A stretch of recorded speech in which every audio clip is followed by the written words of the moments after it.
As Miami people, we know that water helps mark the seasons. The first frost, the killing frost, marks the beginning of winter. But there's another thing that happens with water. In the early fall, when the air is still, on shallow ponds, sometimes you get these beautiful crystals, these blades of ice. As Myaamia people, we call these tilawatenge, the ice that is easily broken. And it only forms early in the fall when all is still. We're going to learn a little bit about how that ice actually forms. So we're going to try to make super cooled ice. We're going to try to cool the water down below when it would normally freeze. And then when we give it a little seed, a little bit of ice, it'll just explode into a shower of crystals like you see on those ponds. We don't need a lot of stuff, and it's probably things you have around the house. We need a bowl, some salt. We'll talk about why we need the salt. We need a jar. This is just one I found out while I was hiking, so a good way to clean up the environment with some water in it. A thing of ice. We're going to need a little bit of masking tape. And we're going to need a food thermometer. Now this is probably something you're not as familiar with, so let's take a minute to learn about that thermometer. So this is our thermometer. It measures in Fahrenheit, in degrees you're probably used to thinking about. And so water should freeze at 32 degrees Fahrenheit. Where the little pointed stick crosses the red line there, you can see that's 32 degrees Fahrenheit. Right now in the room, it's about 75 degrees Fahrenheit. So we're going to try to push the water down just below 32 degrees Fahrenheit. We're going to try to super cool it, and then we'll see what happens. Okay, so for our experiment, we're going to take our bowl, and we're going to take our jar of water, and we're going to just set it in the center. Now, we need the thermometer in there, and that's what we're going to use the tape for. So we're going to take just a little bit of this masking tape, and we're going to put it over the mouth of the jar here like this, right? And then we're going to take the thermometer, which has this pointed end, and we're going to put it very gently through the tape. We're just going to shove it through the tape so it sits like this. Just like that. Now we're going to begin filling our bowl. So we're going to put some ice in here, and we want to be careful not to get any ice in the jar, right? We'll just fill this up. And we're going to fill it about halfway up with ice to start. Oh, that one made a run for it.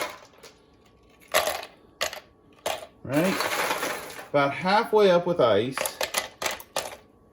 Now we're going to add some salt. I told you I'd tell you what the salt was for. Well, the ice can only cool the water to the freezing point, to that 32 degrees. But if you add salt to ice, it will cool it down below that. That's the reason they add salt on the roads. And I bet if you ask your parents or grandparents, they might remember making ice cream with using salt and ice as a mixture around here. So you put in some ice and you put in some salt. And then we're going to put in some more ice here. And again, we want to make sure we don't get any ice or salt into our glass jar, right? So we're just going to fill this up, and we want the ice up at least to the level where the water is. This is a pretty heavy glass jar. So we just add a little more salt on the top. Right. There we go. And now we just wait.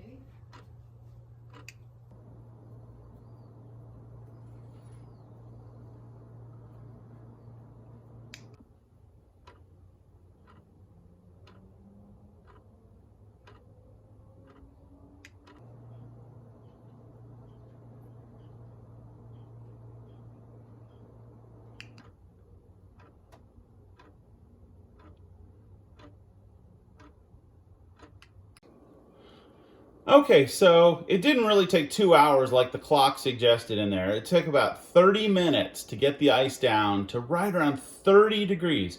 So we're going to pull this jar out. We want to do this very gently. We pull the jar out. We don't want to shake the jar. And then we're going to remove the thermometer very carefully. And I'm going to move this over here, wipe off the outside of the jar, and we're going to drop a little crystal of ice. Not ice that has salt in it, but ice, and we're going to see what happens.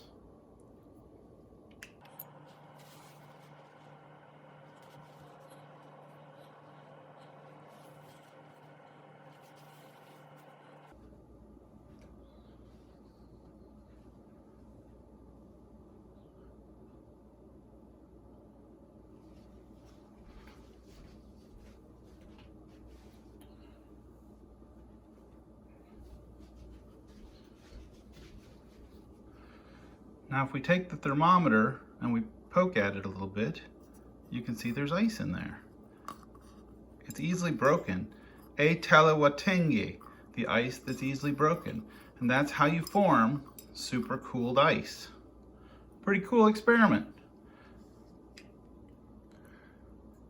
And now you can see the crystals of ice that have formed in the supercooled water. Those are the same kind of ice that you see on the ponds and small streams, small ponds and puddles in the fall. Tilawatenge. Really cool, huh?